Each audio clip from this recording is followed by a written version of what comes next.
Hi everybody and welcome back to my backyard once again. Today we're gonna check out the new DJI Goggles N3 because this may very well be one of the best entry-level ways into digital FPV because these goggles are around 220 to 160 bucks depending where you live, so they are super cheap. I'm gonna compare them with the DJI Goggles 3, which are the top of the line of this generation, and they cost more than double the price of these ones.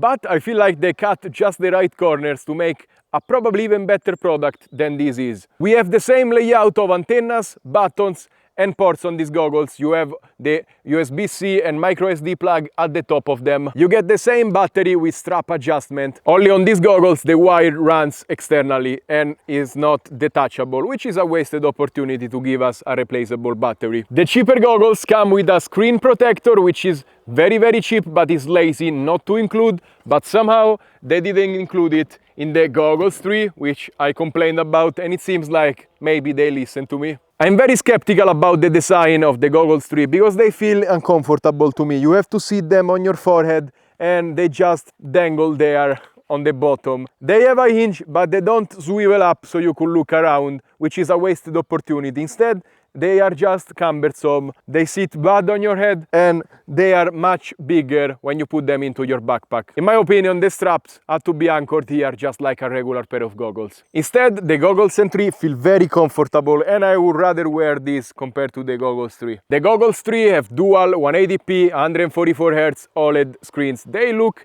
very good, they have nice contrast, but the field of view has been reduced since last generation, and this is to be cheap, which I don't like because these are the same price as last generation.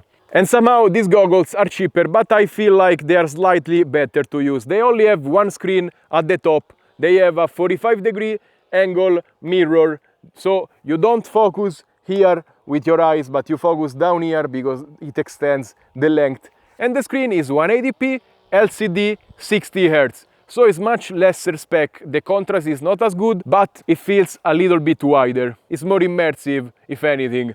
And 60 Hz may sound bad, but realistically is what you're gonna use in 99% of the use cases, because even myself, I use the O3 every time at 50 Hz. And yes, when I try the Caddx Vista with 120 Hz, it's much better, but really I'm flying very good with 50 and you are recording good videos with that. So these goggles are only gonna be compatible probably with O3, O4, the cinematic drones from DJI, DJI Neo and DJI Avata 2, and most of the times you're gonna use maximum 60 Hz, so it's perfectly fine in my opinion. The frame is so wide that you're gonna be able to use glasses with it, something you couldn't do with the Goggles 3, and also the lenses are wide enough so you don't need the interpupillary adjustment. So very good. Once you put them on, already everything is set up and you see very clearly. The only thing missing from these goggles is these two cameras that are used to look around with a double press of the side. Really, they are implemented so badly that I don't feel like they are useful. They are super narrow field of view, very low quality. It feels like you're looking through a tunnel. It's not good. It's better just to open the goggles,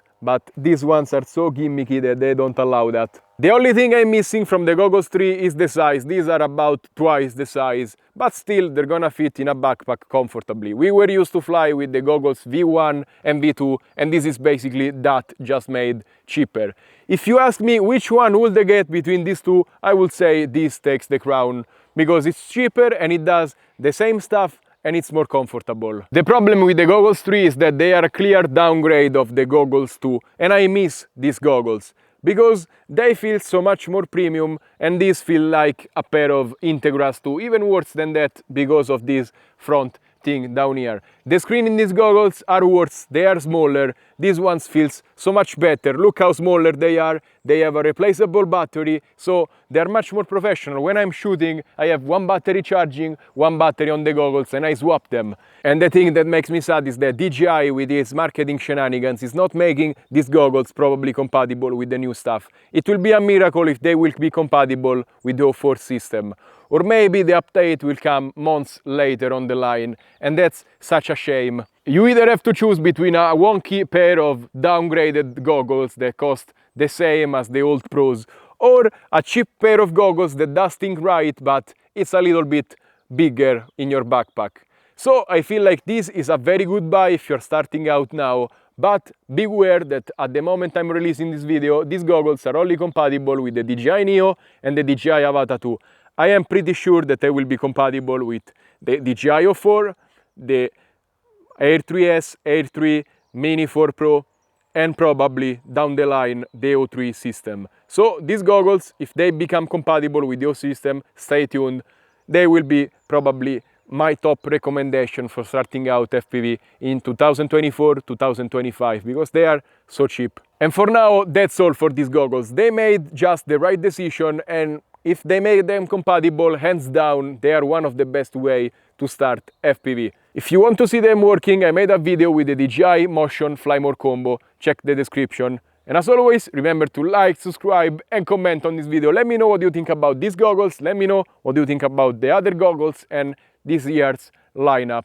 And as always, if you want to buy something, again, check the description down below. Clicking on the links, you help this channel a lot. Stay safe and happy flying. Bye!